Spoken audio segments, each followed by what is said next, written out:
Gano'n ka matili? 300 doon. Mark. Ito kasi pinagpamukan siya. Ilan? Sarap ko siya. 300. Sampalok at kamatsili ang nabili. Hindi kalahati. Kalahati.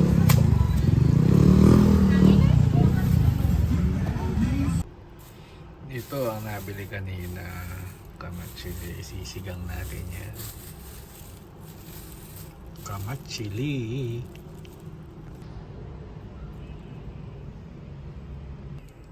So ayan, tatanggalin na natin sa buto. Tatanggalin mo yung buto, ilalagay mo dyan. So ayan yung ilalagay natin mamaya sa sinigang. So ayan yung bunga niya, oh. Ganito ang itsura niya. Ito lang yung matagal gawin. Pagtatanggal ng buto. Natapos din. Yan, natapos din.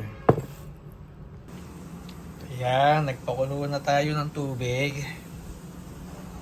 Lagyan natin ang kamatis.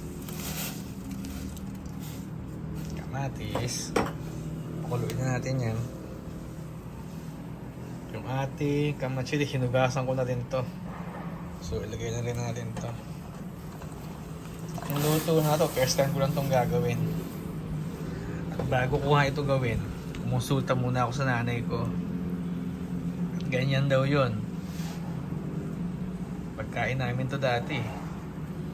Ewan ko lang kung yung binilan ko kanina, nung sabi ko na lulutuin ko yan, hindi siya naniniwala, akala niya joke lang. Sabi ko sa amin niluluto, sabi ko niluluto yan. At maglalagay din tayo mamaya ng kamote, sabi ni nanay pwede raw. At ng sitaw. Mamaya balik tayo pag kumulo. So yan, sa ating pagbabalik, ilalagay na natin ang sitaw. Balikan ulit natin mamaya.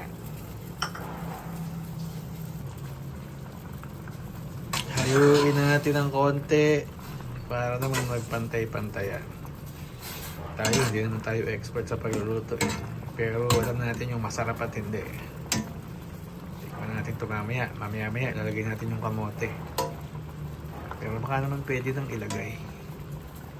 Ito na yung kamote. Isama na natin para lumambot na agad. Yan. Tapos yan, haluin natin konti.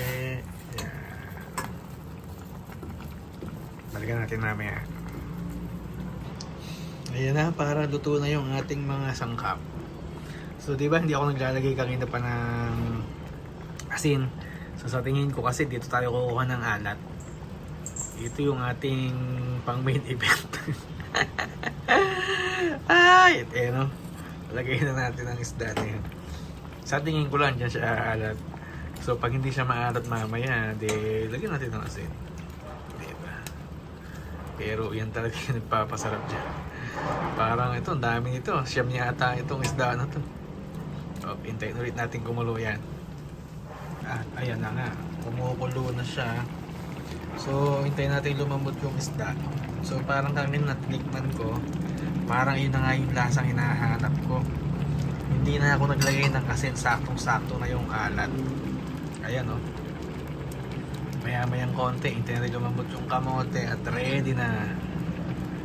Ito yung putahin na to, pwedeng kainin ng mga taong gutom. Yung mga gutom na gutom, naku, saktong-sakto to. Tsaka ito nga pala, kaya ako naisipang i-video kasi bihira tayong makakita ng kamatsili. Bihira tayong makakita eh. Kaya gumawa na tayo ng video para naman masubukan nyo din. Subukan nyo. Shoutout nga pala dyan sa mga subscriber natin dyan. Ito na, ready na, kakain na. At ito na nga, kain na, may tuyo, kamatsili, kamote, kamatis at sitaw. Ay, talaga naman, ito na yan. Ayan, kain na. Meron pang tokwa.